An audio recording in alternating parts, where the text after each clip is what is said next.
Hello guys, कैसे हो आप सभी। स्वागत है आपका हमारे यूट्यूब चैनल में। 24 फरवरी को जो हमारा एग्ज़ाम होने वाला है, मैं बहुत ही ज़्यादा इम्पोर्टेंट पेपर लेकर आया हूँ आपके लिए, कक्षा 10th क्लास वालों के लिए, जो कि ये पेपर में बहुत ज़्यादा इम्पोर्टेंट है। हो सकता है आपका इसमें से कुछ ना कुछ मिल जाए, और मिलेगा, डेफिनेटली बहुत कुछ मिलेगा। आइए आज मैं आपको ये 24-25 वाला ये पेपर सॉल्व कराने जा रहा हूँ, जो कि बहुत ज़्यादा इम्पोर्टेंट है। कैसे सॉल्व करेंगे, देखिए। इसके सबसे पहले हम ऑब्जेक्टिव देखते हैं, यानी कि बहुविकल्पीय। देखिए, पहला क्वेश्चन क्या कह रहा है। बाबू गुलाब राय किस युग के लेखक हैं। किस युग के लेखक हैं बच्चों, बताइए। बच्चों, आप इनके एमसीक्यू जरूर याद कर लेना, और आप भी प्रीवियस ईयर के पेपर सॉल्व कर लेना, ठीक है। ये मैं न्यू मॉडल पेपर करा रहा हूँ, जो कि बहुत ज्यादा इंपॉर्टेंट है। हो सकता है यही मिल जाए आपको। ये मत सोचना कि ये नहीं आएगा, ठीक है। ये गलती मत करना बिल्कुल भी, छोड़ने की। इसको अच्छे से पूरी वीडियो को देखना। देखिए, बाबू गुलाब राय किस युग के लेखक हैं बच्चों। इसमें ऑप्शन है आपका भारतेंदु युग, द्विवेदी युग, शुक्ल युग या शुक्लोत्तर युग। बताइए बच्चों, इसका आंसर क्या हो जाएगा। इसका आंसर हो जाएगा बच्चों शुक्ल युग, ठीक है। आइए क्वेश्चन नंबर 2 की ओर बढ़ते हैं। चिंतामणि किस विद्या की रचना है। चिंतामणि किस विद्या की रचना है। निबंध, कविता, नाटक, कहानी। बताइए बच्चों, किसका होगा इसमें। इसमें हमारे चिंतामणि एक निबंध है, ठीक है। Option number A is the right answer हो जाएगा। और प्रश्न नंबर 3 की ओर बढ़ते हैं। गबन किसकी रचना है। गबन किसकी रचना है बच्चों, बताइए। प्रश्न नंबर 3 में बताइए, गबन किसकी रचना है। मुंशी प्रेमचंद्र की, जयशंकर प्रसाद की, निराला की या हरिकृष्ण प्रेमी की। तो बताइए बच्चों, गबन किसकी रचना है। मुंशी प्रेमचंद्र की, ठीक है बच्चों। चलिए आगे बढ़ते हैं। क्वेश्चन नंबर 4 क्या कह रहा है हमारा। क्वेश्चन नंबर 4 कह रहा है, शुक्ल युग की समयावधि है। बताइए बच्चों, शुक्ल युग की समयावधि क्या है। आपके पास 4 ऑप्शन है, सामने दे रखे हैं। आप बताइए इसका आंसर क्या हो सकता है। बताइए बच्चों, बताइए। इसका आंसर हो जाएगा जी 1919 से 1938 तक, यानी कि B option is the right answer. प्रश्न नंबर 5 है, नीड़ का निर्माण किस विद्या की रचना है। जीवनी, आत्मकथा, साक्षात्कार, भेंट वार्ता या रेखा चित्र, ठीक है। बताइए बच्चों, पांचवे का क्या हो जाएगा आपका। पांचवे का आपका आंसर हो जाएगा आत्मकथा। नीड़ का निर्माण फिर किसकी रचना है। आत्मकथा की। प्रिय प्रवास, क्वेश्चन नंबर 6 है, प्रिय प्रवास किस युग की रचना है। बताइए बच्चों, किस युग की रचना है। द्विवेदी युग की, या भारतेंदु युग की, या वादी युग की, या छायावादी युग की। तो बताइए बच्चों, छठे का आंसर क्या हो जाएगा आपका। छठे का आंसर हो जाएगा आपका ए, द्विवेदी युग, ठीक है।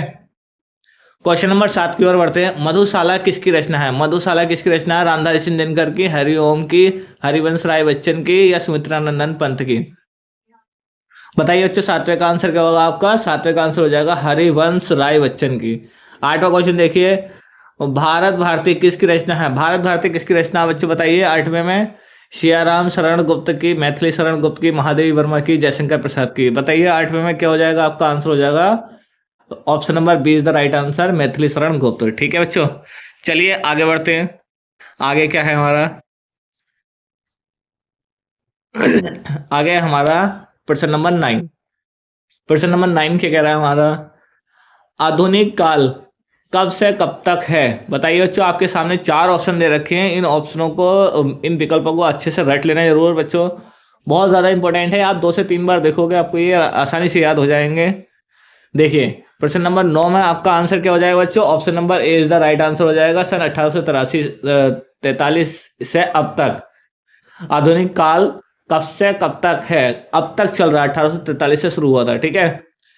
प्रश्न नंबर 10 देखिए, मतीराम किस युग के कवि हैं। मतीराम किस युग के कवि हैं। आधुनिक काल के हैं, आदि काल के हैं, भक्ति काल के हैं, या रीति काल के हैं। बताइए बच्चों, इसमें कौन सा ऑप्शन हो जाएगा इसका। ऑप्शन नंबर इसका D is the right answer हो जाएगा, रीति काल के। प्रश्न नंबर 11 देखिए, हास्य रस का स्थायी भाव क्या है। शौक है, रति है, हास्य है, या निर्वेद है। बताइए बच्चों, क्वेश्चन नंबर 11 का आंसर क्या हो जाएगा। क्वेश्चन नंबर 11 का हो जाएगा आपका सी इज द राइट आंसर, हास, ठीक है। प्रश्न नंबर 12 की ओर बढ़ते हैं। 12 क्या कह रहा है हमारा। 12 कह रहा है, शोहत ओढ़े पीत पट श्याम सलोने गात, मनो नील मणि शेल पर। आतप परयो प्रकाश उपरोक्त पंक्ति में कौन सा अलंकार है? बताइए बच्चों, इसमें कौन से शब्द की रिपीटेशन हुई है या नहीं हुई है? इसी से ही अलंकार हमारा पकड़ा जा सकता है। बताइए बच्चों, 12 का कौन सा आंसर हो जाएगा? उपमा अलंकार है, उत्प्रेक्ष अलंकार है, रूपक अलंकार है या श्लेष अलंकार है? तो इसका आंसर हो जाएगा जी B is the right answer. ठीक है बच्चों, बी इज द। चलिए 13वां क्वेश्चन देखते हैं। रोलर छंद में कुल कितने चरण होते हैं? रोलर छंद में 3, 2, 4 या 5? बताइए बच्चों, रोलर छंद में कितने चरण होते हैं? रोलर छंद में 4 चरण होते हैं। ठीक है बच्चों, आइए आगे बढ़ते हैं। प्रश्न नंबर 14 है, आकर्षण शब्द में किस उपसर्ग का प्रयोग किया गया है? बी का, अक का, मान का, आ का? बताइए बच्चों, 14 में क्या है हमारा? क्वेश्चन नंबर 14 का आ का हमारा आकर्षण में उपसर्ग बताना है। स्टार्टिंग में क्या है हमारा? आ। तो ये आ का प्रयोग किया गया। Option number D is the right answer. ठीक है, प्रश्न नंबर 15 देखिए। 15 क्या कह रहा है हमारा? 15 कह रहा है आपका 15 आपका कह रहा है, रचना के आधार पर वाक्यों के कितने भेद होते हैं? वाक्यों के कितने भेद होते हैं? 2, 5, 6, 3? बताइए बच्चों, क्या आंसर आएगा इसका? इसका आंसर क्या आएगा? 15 का आंसर बताइए क्या होगा बच्चों? 15 का आंसर हो जाएगा जी आपका D, option is the right answer. प्रश्न नंबर 16 देखिए, पीताम्बर में कौन सा समास है?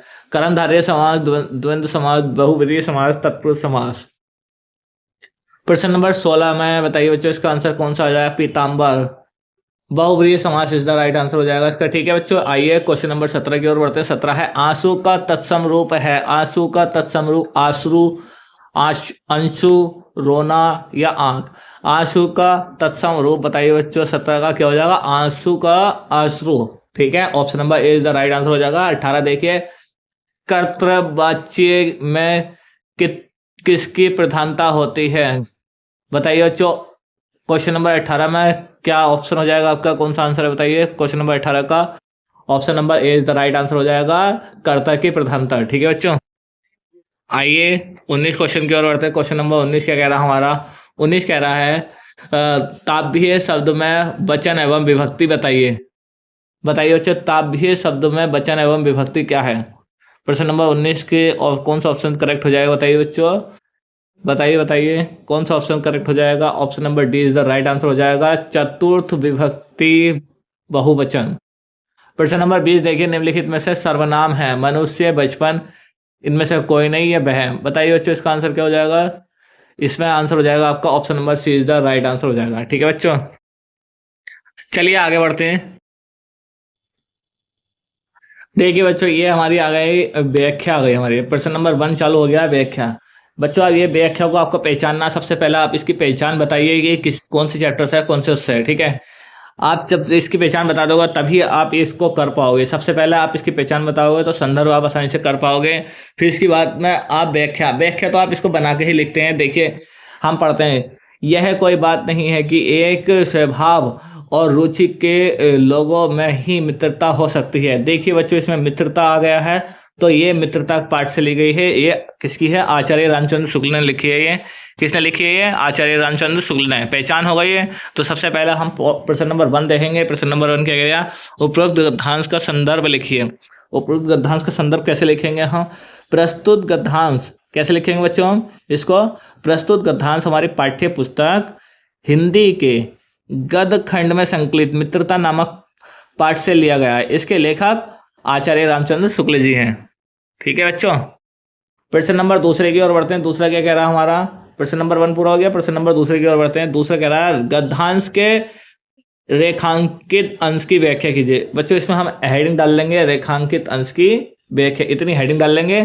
ठीक है बच्चों, हम इसकी इतनी हेडिंग डाल लेंगे। हेडिंग डालने के बाद में आगे लिखेंगे कैसे लिखेंगे बच्चों, आइए बताते हैं। आप इसको कैसे लिखोगे? आप लिखोगे इसको कि आचार्य रामचंद्र शुक्ल जी कहते हैं कि यह बिल्कुल भी जरूरी नहीं है कि समान स्वभाव और समान रुचि वालों के बीच में ही मित्रता हो सकती है। अर्थात लेखक के कहने का तात्पर्य है कि मित्र बनने के लिए क्या? समान स्वभाव और समान रुचि वालों के बीच में ही मित्रता हो सकती है। अर्थात लेखक के कहने का तात्पर्य है कि मित्र बनाने के लिए समान स्वभाव और समान रुचि की कोई भी आवश्यकता नहीं होती। समाज में लोग विभिन्नता अर्थात अलग अलग स्वभाव और अलग अलग रुचि को देखकर एक दूसरे की और मित्रता करने के लिए आकर्षित होते हैं। बच्चों, ये थी हमारी इसकी रेखांकित अंश की व्याख्या। रेखांकित अंश की व्याख्या में आप शुरुआत कैसे करेंगे? सबसे पहले आप शुरुआत करेंगे इसके पाठ का नाम और लेखक का नाम पहचान के कि आचार्य रामचंद्र शुक्ल जी कहते हैं कि मित्रता समान लोगों में नहीं होती है। इस तरह से आप इसको लिखना शुरू करेंगे, ठीक है। और फिर इसके बाद में आप आचार्य रामचंद्र शुक्ल जी कहते हैं कि इस तरह से लिखने के बाद में आप लिखोगे, यह कोई बात नहीं है कि एक स्वभाव और रुचि के, इसी में से आप इसको उठाते हुए लिखते चले जाना और आपकी ये व्याख्या कंप्लीट हो जाएगी। बच्चों, ये आपका 6 नंबर का क्वेश्चन है। हो सकता है वो आपको इसमें से आप ऐसा लिखोगे तो आपको 4 नंबर दे दें, और हो सकता है आपको पूरे ही नंबर मिल जाएं, ठीक है बच्चों। तो आप इससे घबराना मत, चाहे आपको ये पूरा उतार के आना पड़े, उतारने का भी तरीका है। आप इसको काफ़ी अच्छे से उतारना, एग्जामिनर को पहचानना हो, ठीक है। तो सबसे पहले स्टार्टिंग लाइन क्या करनी है आपको कि आचार्य रामचंद्र शुक्ल जी कहते हैं कि, जब आपको पहचान हो जाए, जैसे सूरदास जी कहते हैं कि, ठीक है, पहचान हो जाए तभी आप इस तरह से लिखोगे, वरना आप इस तरह से नहीं लिख पाओगे, वरना आपको ये गलत हो जाएगी, ठीक है। आपको सिर्फ अभी भी आपके पास वक्त है, आप इसका क्या करोगे, पाठ का नाम और लेखक का नाम जल्दी जल्दी याद कर लें, ठीक है। चलिए प्रश्न नंबर 3 की ओर बढ़ते हैं। 3 क्या कह रहा है हमारा? लेखक के अनुसार समाज में विभिन्नता देखकर लोग एक दूसरे की ओर आकर्षित होते हैं। लोग एक दूसरे की ओर आकर्षित होते हैं, तो कैसे होते हैं? इसमें देखिए, ये आपको आंसर इसी में मिल जाएगा। मैं आपको इसका आंसर बता देता हूँ। इसका आंसर, लेखक के अनुसार समाज में विभिन्नता देखकर लोग एक दूसरे की ओर आकर्षित होते हैं, ये क्वेश्चन में से उठाओगे। इसलिए आकर्षित होते हैं क्योंकि वे चाहते हैं कि उन्हें कोई ऐसा मित्र मिल जाए जो गुण हम में नहीं है वह उसमें हो। ऐसा व्यक्ति मिल जाए जो उसके अंदर गुण हो और हमारे अंदर नहीं हो, ठीक है। तो आप ये आराम से देख सकते हैं, जो गुण हम में नहीं है वो उसमें मिल जाए, इस तरह से ढूंढने की कोशिश कर रहा है, ठीक है। तो आप आराम से लिख सकते हो, समाज में ऐसा, यहाँ से लिखना चालू कर सकते हो आप, ठीक है। और आप इसको यहाँ तक लिख सकते हो या थोड़ा और आगे बढ़ा सकते हो, ठीक है। आप यहाँ तक लिख सकते हो। ये आपके तीसरे क्वेश्चन का आंसर हो जाएगा। चलिए, हमने ये पहली व्याख्या तो कर ली, इसके अथवा वाली व्याख्या हम पहचानने की कोशिश करते हैं। अथवा वाली व्याख्या क्या है हमारी?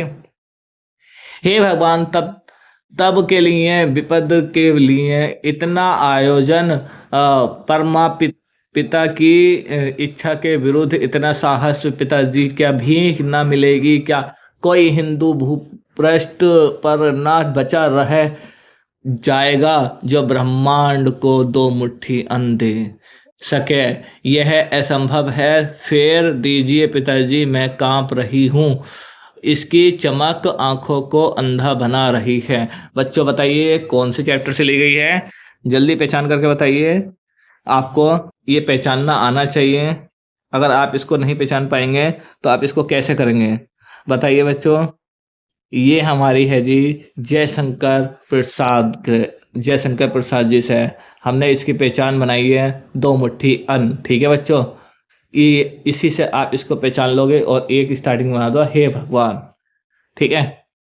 तो आइए इसके क्वेश्चन आंसर को देखते हैं हम। क्वेश्चन आंसर कैसे लिखेंगे, इसके संदर्भ कैसे लिखेंगे? संदर्भ लिखने का तरीका यही है, सबसे पहले आप संदर्भ हेडिंग डालेंगे और फिर लिखेंगे प्रस्तुत गद्यांश हमारी पाठ्य पुस्तक हिंदी गद्य में संकलित ममता नामक पाठ से लिया गया है। बच्चों, ये ममता पाठ से है और इसके लेखक जयशंकर प्रसाद हैं। इसके लेखक श्री जयशंकर प्रसाद जी हैं, ठीक है। आप इस तरह से लिखोगे, ठीक है। चलिए आगे बढ़ते हैं। आगे हम इसका सेकंड क्वेश्चन देखने की कोशिश करते हैं। सेकंड क्वेश्चन क्या कह रहा है? सेकंड क्वेश्चन कह रहा है आपको रेखांकित अंश की व्याख्या स्पष्ट रूप से दीजिए। तो हम कैसे लिखेंगे? हम लिखेंगे, लेखक के अनुसार जयशंकर प्रसाद जी कहते हैं कि जब ममता में स्वर्ण आभूषणों से भरे हुए स्थल। कैसे लिखोगे आप? सिंपल है, आप लिखना स्टार्ट करोगे इस तरह से, जयशंकर प्रसाद जी कहते हैं कि जब ममता के स्वर्ण आभूषण, आप ये लिख के आप यहाँ से, जयशंकर प्रसाद जी कहते हैं कि आप यहाँ से इसको उतार दें, ठीक है। कम से कम आपको कुछ तो नंबर मिलेंगे और उसके बाद में आप थोड़ी इसको बातों में समझें कि आभूषणों से भरे हुए थाल के साथ अपने पिता चूड़ामणि को देखा, तब उसने आश्चर्यचकित होकर अपने पिता से कहा कि हे भगवान, मंत्री पद छीन छिन जाने के बाद वाली विपत्ति से बचने के लिए इतनी तैयारी कर रहे हैं। हे पिताजी, ईश्वर की इच्छा के विरुद्ध इतना साहस करना उचित नहीं है, क्योंकि यदि ईश्वर हमें विपदा दे ही दिया है तो फिर उससे बचना मुश्किल है। ठीक है, आपका ये आंसर हो जाएगा। प्रश्न नंबर 3 की ओर बढ़ते हैं। 3 प्रश्न क्या करेगा? ममता द्वारा किस कार्य को ईश्वर की इच्छा के विरुद्ध बताया गया है? बताइए बच्चों, इसमें आंसर क्या हो जाएगा? ममता द्वारा ईश्वर की इच्छा के विरुद्ध बताया गया है। ईश्वर की इच्छा के विरुद्ध बताया गया। बताइए बच्चों क्या होगा? ममता को अपने पिता चूड़ीमणि के द्वारा शेरशाह से रिश्वत के रूप में लिया गया स्वर्ण आभूषण परम पिता की इच्छा के विरुद्ध बताया गया है। देखिए बच्चों, इसमें ही दे रखा होगा इसका आंसर। बच्चों, इसका आंसर इसी में दे रखा है, क्योंकि परम पिता की इच्छा के विरुद्ध इतना साहस पिताजी क्या भीख ना मिलेगी। तो देखिए, इसी में दे रखा है सब। आप यहाँ से इसको अपने शब्दों में प्रो के लिख सकते हैं। ठीक है, चलिए, हमारी ये वाली व्याख्या भी हो गई है। अब हम आते हैं अपनी प्रश्न नंबर 2 की ओर। प्रश्न नंबर 2 की ओर आते हैं। 2 क्या कह रहा है हमारा? चलिए बच्चों, हम प्रश्न नंबर 2 की ओर बढ़ते हैं। प्रश्न नंबर 2 है हमारा, दिए गए पद्यांश पर आधारित 3 प्रश्नों का उत्तर दीजिए। ये पद्यांश है बच्चों। पद्यांश है तो बताइए। चरण कमल बंदो हरि राय राय, जाकी कृपा पघु गिरी लंघो, अंधे को सब कुछ दर्शाई, बहिरो सुने गूंग पुनी बोले, रंक चले सिर छत्र धराई। सूरदास स्वामी। देखिए, इसके अंदर हमें सूरदास मिल गया है, यानी कि ये सूरदास जी की है। सूरदास जी की है तो है ये कौन सी हमारी पद से ली गई है। ठीक है, और देखिए इसको कैसे लिखेंगे, इसका संदर्भ लिखेंगे। प्रस्तुत पद्यांश हमारी पाठ्य पुस्तक हिंदी के खंड काव्य में संकलित पद शीर्षक से लिया गया है। इसके रचयिता श्री सूरदास जी हैं। ठीक है, तो आगे बढ़ते हैं हम। इसमें फर्स्ट क्वेश्चन का आंसर हो गया आपका। सेकंड क्वेश्चन देखते हैं। रेखांकित अंश की व्याख्या। रेखांकित अंश की व्याख्या हम कैसे करेंगे बच्चों? रेखांकित अंश की व्याख्या करेंगे। हाँ, प्रस्तुत कैसे करेंगे? सूरदास जी कहते हैं कि श्री कृष्ण के कमल रूपी चरणों की वंदना करते हुए कहते हैं।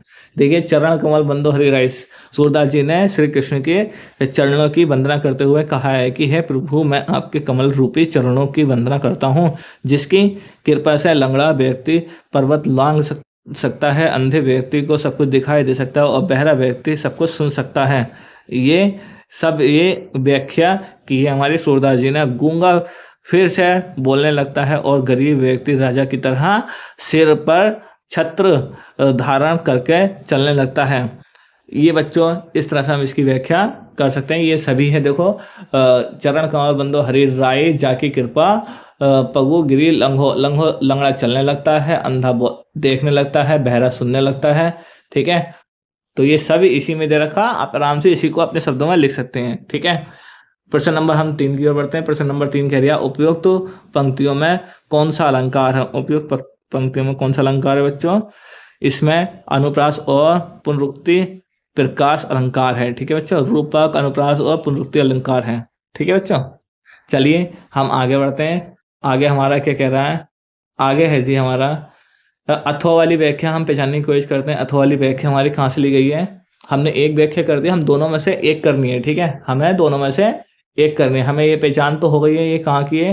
ये हमारी तुलसीदास जी की है। ठीक है बच्चों, ये कहाँ की है? हमारी तुलसीदास जी की है। तुलसीदास जी की और कौन सी है? ये वन पद पर। ठीक है बच्चों, कहाँ से है ये? वन पद पर। तो चलिए हम इसके भी अगर देखना चाहें तो इसका भी आंसर देख लेते हैं कि क्या कह रहा है हमारा। इसका सबसे पहले हम संदर्भ लिखेंगे। प्रस्तुत पद्यांश हमारी पाठ्य पुस्तक हिंदी के काव्य खंड में संकलित वन पथ पर शीर्षक से लिया गया है। इसके रचयिता कवि गोस्वामी तुलसीदास जी हैं। ठीक है, आप इसका संदर्भ इस तरह से लिखेंगे। ठीक है, आगे देखिए, इसके रेखांकित अंश की हम व्याख्या कैसे करेंगे? रेखांकित अंश की व्याख्या कैसे करेंगे हम? देखिए, प्रश्न नंबर दो है हमारा इसका, दो है हमारा रेखांकित अंश की व्याख्या। रेखांकित अंश की व्याख्या करने के लिए भी आप इसमें भी अप्लाई ऐसे ही कर सकते हैं कि गोस्वामी तुलसीदास जी रचयिता जी कहते हैं, गोस्वामी तुलसीदास जी कहते हैं कि क्या कहते हैं, आप इसको ही वापस अगर उतारना चाहें तो उतार सकते हैं, पर इसको थोड़ा थोड़ा अपने शब्दों में ट्रांसलेट कीजिए। उतार दो तो आपको कुछ ना कुछ नंबर मिल ही जाएंगे। ठीक है, देखिए इसमें क्या बोला, कैसे लिखेंगे इसका रेखांकित अंश की व्याख्या। सबसे पहले आप ऐसे ही लिखोगे क्या कि तुलसीदास जी कहते हैं कि, क्या कहते हैं, अनुराग तड़ांग मैं भानु उदय। देखिए इसमें हम कहाँ आ गए थे, हम आ गए थे मनु मनु मंजूल कंजी कली का अर्थ है कि जैसे सूर्य के उदय होने पर तालाब और कमल की कली खिल उठती है, वैसे ही सीता जी के मन में भी राम के प्रति प्रेम का उदय हो गया था।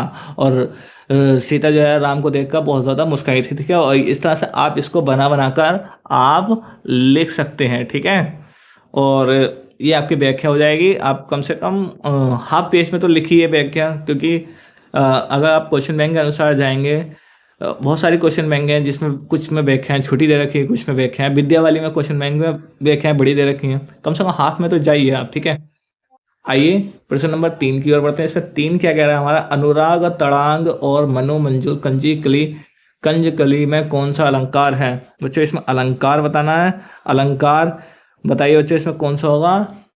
अनुराग तड़ंग तड़ांग तथा मनु मंजुल कंज कली।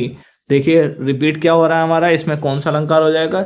इसमें हो जाएगा जी हमारा, कौन सा हो जाएगा बच्चे बताओ, बताओ जल्दी बताओ कौन सा हो जाएगा, बताइए बताइए जल्दी बताइए कौन सा अलंकार हो जाएगा। इसमें आपका रूपक अलंकार हो जाएगा। ठीक है बच्चों, चलिए आगे बढ़ते हैं। आगे क्या है हमारा, आगे है जी हमारा अरे क्वेश्चन नंबर 3 आ गया हमारा। क्वेश्चन नंबर 3 में हमें दे रखा है क्या, ये दे रखा हमारा क्वेश्चन नंबर 3 में संस्कृत।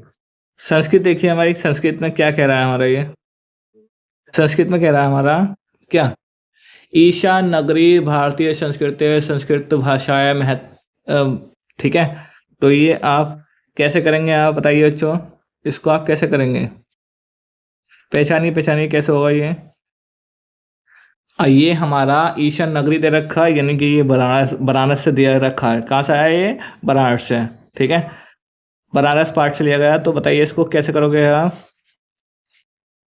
बताइए बच्चों कैसे करोगे। ईशा नगरी भारतीय संस्कृति, तो बताइए बच्चों कहाँ से कैसे होगा ये होगा, देखिए हम या तो ये वाला पार्ट कर दो या ये वाला पार्ट कर दो, दोनों में से एक करना हमें, हमें ये वाले इसकी पहचान हो गई है बच्चों। सबसे खास जो है संस्कृत बनारसी से ही आना ही है, ज़्यादातर बनारसी से ही आता है। ठीक है, आप ये बनारसी का ही करते हैं। ठीक है, तैयार कर लें अच्छे से। देखिए क्या है हमारा,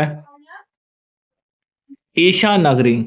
ईशा नगरी क्या होता है हमारा, ईशा नगरी का, यह नगरी भारतीय संस्कृति, भारतीय संस्कृति और संस्कृत भाषा का केंद्र स्थल है। ठीक है, और आगे देखिए, इत एवं संस्कृत से, अब देखिए यहाँ से आपका क्या हो जाएगा, यही से संस्कृत साहित्य और संस्कृति का प्रकाश फैला है। ठीक है, तो आगे देखिए, आगे क्या हमारा, आगे क्या बताइए अच्छा, आगे कैसे होगा। आगे है हमारा,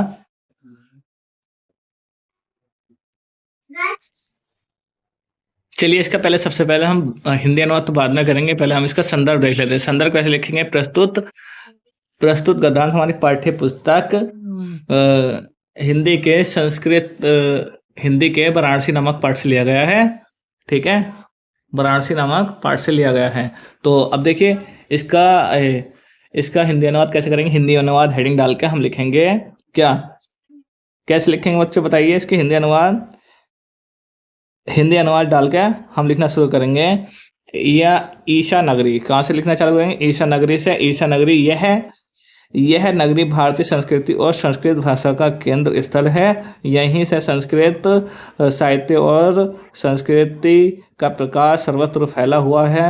आप ये ऐसा लिखना चालू करेंगे, ना केवल भारतीय अपितु विदेशी भी देववाणी संस्कृति के अध्ययन के लिए यहाँ आते हैं और निःशुल्क विद्या ग्रहण करते हैं। ठीक है, निःशुल्क विद्या ग्रहण करते हैं। आगे आगे क्या होगा हमारा, यहाँ हिंदू विश्वविद्यालय, संस्कृत विश्वविद्यालय और काशी विश्वविद्यालय में 3 विश्वविद्यालय हैं, जिनमें से नवीन और प्राचीन ज्ञान, विज्ञान और विशेषों का अध्ययन चलता रहता है। बच्चों, ये आप इस तरह से बना करके आप लिख सकते हैं। मैंने तो कोशिश की है कि आपको मैं ये सही तरीके से बताऊं, ठीक है, पर आप इसको सही करके बनाना और लिखना। ठीक है, स्टार्टिंग पॉइंट आपकी सही होनी चाहिए, बाकी आप इसी को ही ट्रांसलेट करके लिख सकते हैं। ईशा नगरी, यह नगरी भारतीय संस्कृति, भारत की संस्कृति, संस्कृत भाषा से केंद्र स्थल है। इतनी पुरानी संस्कृति हमारी, इस तरह से आप लिखना चाहें तो लिख सकते हैं। ठीक है, अपने शब्दों में लिखना है इसको। तो ये आपके इसका हिंदी अनुवाद हो जाएगा आपको, और आपको मिल जाएंगे इसके पूरे 5 नंबर। ठीक है बच्चों, चलिए आगे बढ़ते हैं। आगे क्या कह रहा है, देखिए बच्चों, हमने वाली कर ली, हमने ईशा नगरी वाली बनारस से। ठीक है, तो अब आप इसको स्किप करना चाहें तो कर सकते हैं, अगर आपको पहचान नहीं हो रही तो। अब आप इन दोनों में से एक करनी है आपको, तो हमें जिसकी पहचान हो रही है हम वो करेंगे। ठीक है, तो हमने सर्वे वंतु सुखीन सर्वे संतु निरामया सर्वे भद्राणी पश्यन्तु माँ क्वचित् दुख भाग भवेत्। तो बच्चों, ये हमारे श्लोक हैं। ठीक है, तो आप इसको कैसे करेंगे, आप इसको करेंगे कैसे, सबसे पहले आप डालेंगे संदर्भ। प्रस्तुत श्लोक हमारी पाठ्य पुस्तक हिंदी संस्कृत खंड के भारतीय संस्कृति नामक पाठ से लिया गया है। ये आपका इसका संदर्भ हो जाएगा। फिर आप इसका हिंदी अनुवाद करेंगे।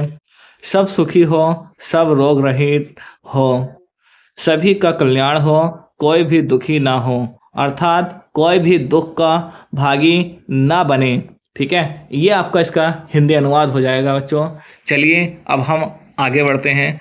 आगे हमारा क्या है, ठीक है, चलिए प्रश्न नंबर 5 को भी देख लेते हैं। प्रश्न नंबर 5 में बच्चों, इसके अंदर बहुत सारे क्वेश्चन आएंगे, इसके अंदर बहुत सारे क्वेश्चन आएंगे। ये सारे क्वेश्चन आपको नहीं करने हैं। ठीक है, ये सारे क्वेश्चन आपको नहीं करने हैं, इसमें से सिर्फ आपको एक ही क्वेश्चन करना है।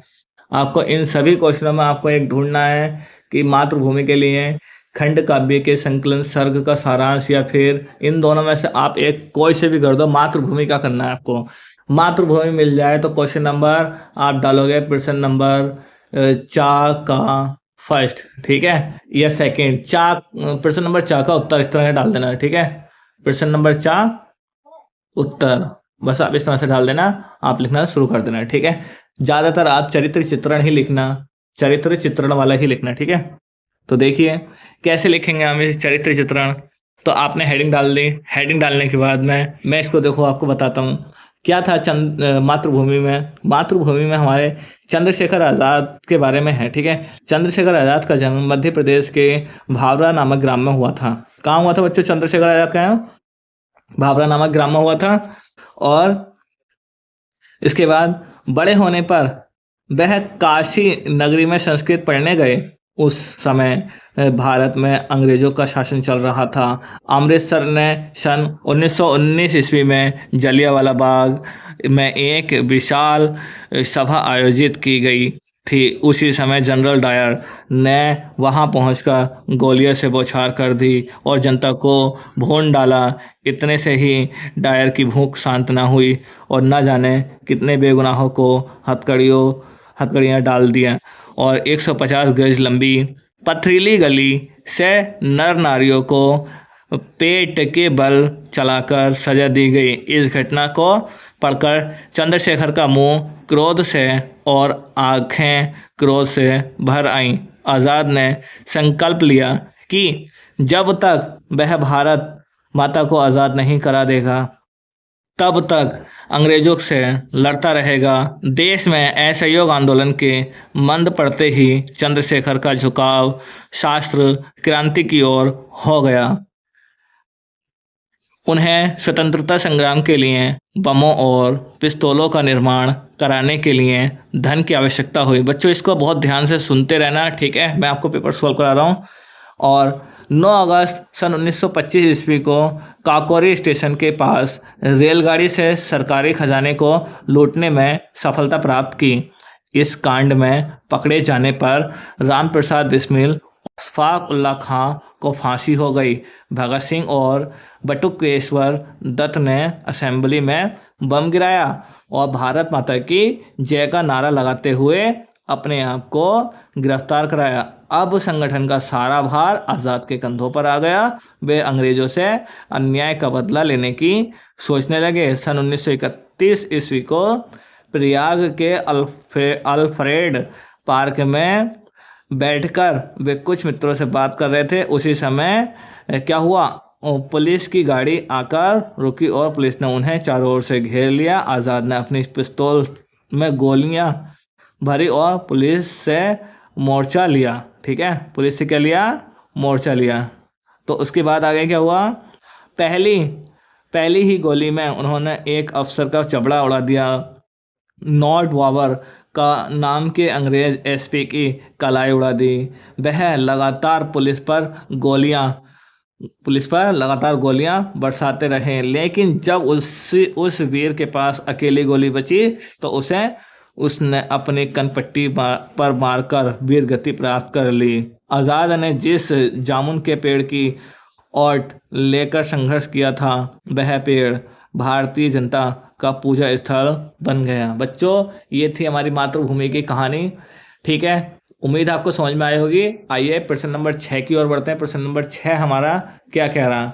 प्रश्न नंबर 6 कह रहा है, निम्नलिखित दिए गए लेखकों में से किसी एक का जीवन परिचय देते हुए उनकी एक प्रमुख रचना लिखें। उनकी एक प्रमुख रचना लिखनी किसी एक जीवन परिचय पर, ठीक है। और एक का जीवन परिचय देना, किसी का भी दे दीजिए आप बच्चों। आप जयशंकर प्रसाद का दे दो, राजेंद्र प्रसाद का दे दो, या आचार्य रामचंद्र शुक्ल का दे दो, किसी का भी दे दो, ठीक है। तो बताइए बच्चों इसका कैसे होगा हमारा, बताइए। चलिए आचार्य रामचंद्र शुक्ल का ही दे देते हैं। आचार्य रामचंद्र शुक्ल, क्योंकि सबके ही आसानी से याद होता है ये आचार्य रामचंद्र शुक्ल का, अरे ये वाला तीसरा वाला, ठीक है। आचार्य रामचंद्र शुक्ल का जन्म 1884 ईस्वी में बस्ती जिले के अगौरा नामक ग्राम में हुआ था। इनके पिता का नाम चंद्रवली शुक्ल था। इनकी माता का नाम, माता धार्मिक बातों में विश्वास रखने वाली महिला थी। इनकी प्रारंभिक शिक्षा अपने पिता के पास जिले के राठ तहसील में हुई। इन्होंने मिशन स्कूल से 10वीं की परीक्षा उत्तीर्ण की। गणित में कमजोर होने के कारण यह आगे नहीं पढ़ सके। उन्होंने इंटरमीडिएट की शिक्षा इलाहाबाद से, लेकिन परीक्षा से पहले ही विद्यालय छूट गए। इसके बाद इन्होंने मिर्ज़ापुर के न्यायालय में नौकरी अभ्यर्थ आरंभ कर दी। इसके बाद ये मिर्ज़ापुर के मिशन स्कूल में चित्रकला के अध्यापक हो गए। अध्यापक का कार्य करते हुए इन्होंने अनेक कहानियां, निबंध, नाटक आदि की रचना की। 19 वर्ष तक काशी नगरी प्रचारिणी पत्रिका का संपादन किया। कुछ समय बाद इनकी नियुक्ति काशी हिंदू विश्वविद्यालय में हिंदी विभाग के रूप में हो गई और श्याम सुंदर दास के अवकाश ग्रहण करने के बाद ये हिंदी विभाग के अध्यक्ष भी हो गए। अंत में सन 1941 ईस्वी में इनका देहांत हो गया, ठीक है। और इनकी प्रमुख रचनाएं कौन कौन सी हैं, रश्मिमांसा, चिंतामणि, त्रिवेणी आदि इनकी प्रमुख रचनाएं हो जाएंगी, ठीक है बच्चों। आइए हम नेक्स्ट क्वेश्चन की ओर बढ़ते हैं। क्वेश्चन नंबर नेक्स्ट हमारा क्या कह रहा है, क्वेश्चन नंबर नेक्स्ट हमारा, दिए गए कवियों में से एक का जीवन परिचय देते हुए एक प्रमुख रचना का उल्लेख कीजिए, ठीक है। तो इसमें गोस्वामी तुलसीदास या सुमित्रा नंदन पंत या सूरदास जी का, आप इनमें से कोई से भी दे सकते हैं, ठीक है बच्चों। तो हम इसमें सूरदास जी का दे देते हैं, सूरदास जी का, ठीक है। तो सूरदास जी का जन्म बच्चों क्या होता है, सूरदास जी का जन्म कब हुआ था, 1478 ईस्वी में आगरा के मथुरा नामक मार्ग स्थान पर हुआ था, ठीक है। रुनकता नामक ग्राम में हुआ था। कुछ विद्वान दिल्ली के निकट सिही को ही इनका जन्म स्थान मानते हैं। सूरदास जी जन्मांध थे, यानी कि सूरदास जी बचपन से ही अंधे थे। कैसे थे बच्चों, सूरदास जी बचपन से ही अंधे थे। इस विषय में हम सूरदास जी का कर रहे हैं बच्चों। हाँ, याद रखना है। इस विषय में क्या हुआ, विद्वानों में बड़े मतभेद हुए। सूरदास जी के बारे में कहने लगे नहीं ये अंधे नहीं थे, वो कह रहे थे नहीं अंधे थे, ठीक है, बहुत सारी चर्चाएं चली। उसके बाद क्या हुआ, कृष्ण की बाल लीलाओं का, मानव स्वभाव का एवं प्रकृति का ऐसा सटीक वर्णन किया है जो आंखों से प्रत्यक्ष देखे बिना संभव नहीं है। इन्होंने स्वयं अपने आप को जन्मांध कहा। सूरदास जी की रुचि बचपन से ही भगवत भक्ति के गायन में थी। इनसे इनसे भक्ति का एक पद सुनकर पुष्टि मार्ग के संस्थापक महाप्रभु वल्लभाचार्य ने इन्हें अपने शिष्य बना लिया और श्रीनाथ जी के मंदिर में कीर्तन का भार सौंप दिया। श्री वल्लभाचार्य के पुत्र विठलनाथ ने अष्टछाप नाम से 8 कृष्ण भक्त कवियों का जो संगठन किया था। सूरदास जी इसके सर्वश्रेष्ठ कवि थे। वे गौघाट पर रहकर जीवन भर कृष्ण की लीलाओं का गायन करते रहे। अंत में सन 1583 ईस्वी में गोसाई विठलनाथ के सामने गोवर्धन की तलहटी के परसौली नामक ग्राम में इनका देहांत हो गया। सूरदास जी की रचनाएं निम्नलिखित हैं। नंबर 1 सूरसागर, नंबर 2 सूरसारावली, नंबर 3 साहित्य लहरी, नंबर 3 साहित्य लहरी आदि इनकी प्रमुख रचनाएं हैं। ठीक है बच्चों, ये हमारा जीवन परिचय हो गया है इनका, किनका, सूरदास जी का। अब प्रश्न नंबर 7 की ओर बढ़ते हैं। प्रश्न नंबर 7 क्या कह रहा है? प्रश्न नंबर 7 कह रहा है हमारा अपनी पाठ्य पुस्तक से कंठस्थ कोई एक श्लोक लिखिए जो इस प्रश्न पत्र में ना आया हो। कोई एक श्लोक लिखना हमें, ठीक है। क्या लिखना बच्चों हमें इसमें? कोई एक श्लोक लिखना। प्रश्न नंबर 7 में हमारा श्लोक पूछा, तो श्लोक आ जाएगा बंधन मरण वापी वापी जयो वापी पराजय अभयत्र क्षमो वीर वीर भावो हित निरता। ठीक है, ये श्लोक आ जाएगा। या आप ये लिख सकते हो, आप दो दूरगामी चा साक्षरो ना चा सा पंडित अमुख स्फुट वक्ता चा यो जनाती चा सा पंडित। ठीक है, आप इनमें से कोई सा भी आप श्लोक लिख सकते हो। ठीक है बच्चों, आइए प्रश्न नंबर 8 की ओर बढ़ते हैं। प्रश्न नंबर 8 क्या कह रहा है हमारा? प्रश्न नंबर 8 कह रहा है भारतीय संस्कृति, 2 प्रश्नों का उत्तर संस्कृत में दीजिए। 2 प्रश्नों का उत्तर संस्कृत में देना है। बताइए बच्चों इसका कैसा आ जाएगा? वीर केन पूज्यते का क्या होगा आपका? बताइए बच्चों, बताइए बच्चों इसमें क्या आ जाएगा आपका? सबसे पहले आप इसमें देख लीजिए लास्ट वाले में आपका क्या है हमारा? वीर केन पूज्यते। वीर केन पूज्यते का आ जाएगा वीर केन पूज्यते ही, सेम ऐसे उतर जाएगा। अंत में क्वेश्चन मार्क की जगह ब्राह्म आ जाएगा। ठीक है, और सेकंड वाला देखिए, सेकंड वाला हमारा पुरुराज का आसित।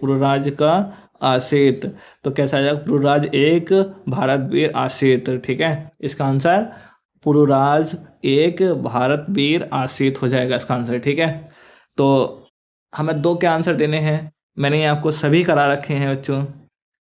चंद्रशेखर वाला भी देख लीजिए। चंद्रशेखर का अशेत हमारा क्या हो जाएगा? ये क्वेश्चन हमारा, क्वेश्चन इसका आंसर दोगे चंद्रशेखर प्रसिद्ध क्रांतिकारी देशभक्त आसित। चंद्रशेखर प्रसिद्ध क्रांतिकारी देशभक्त आसित। चंद्रशेखर लिखोगे, विसर्ग लगाओगे, प्रसिद्ध लिखोगे, विसर्ग लगाओगे, क्रांतिकारी देशभक्त आसित हो जाएगा। ठीक है, ये इसका आंसर हो जाएंगे बच्चों। चलिए हम नेक्स्ट क्वेश्चन की ओर बढ़ लेते हैं। नेक्स्ट क्वेश्चन क्या कहना है? अच्छा, ये प्रश्न नंबर 9, प्रश्न नंबर 10, ये आप लोग इसको आराम से लिखना, तैयार करना है। ठीक है, वरना वीडियो बहुत लंबी बन जाएगी। इसमें आपको कौन सा ऐसे तैयार करना? आतंकवाद का तैयार करना, पर्यावरण का तैयार करना और जनसंख्या का। बस आपको ये तैयार करना है। ठीक है, इन्हीं में से आपका फंस जाएगा और ये आपकी नीचे पत्र आ जाएगा आपका। ठीक है, चलिए ये हो गया हमारा पूरा का पूरा पेपर सॉल्व हिंदी का। मिलते हैं अपनी नेक्स्ट वीडियो में। ये आप इसको अच्छे से तैयार करना। ठीक है बच्चों, अपनी नेक्स्ट वीडियो मिलते हैं। Best of luck for everyone. Thank you.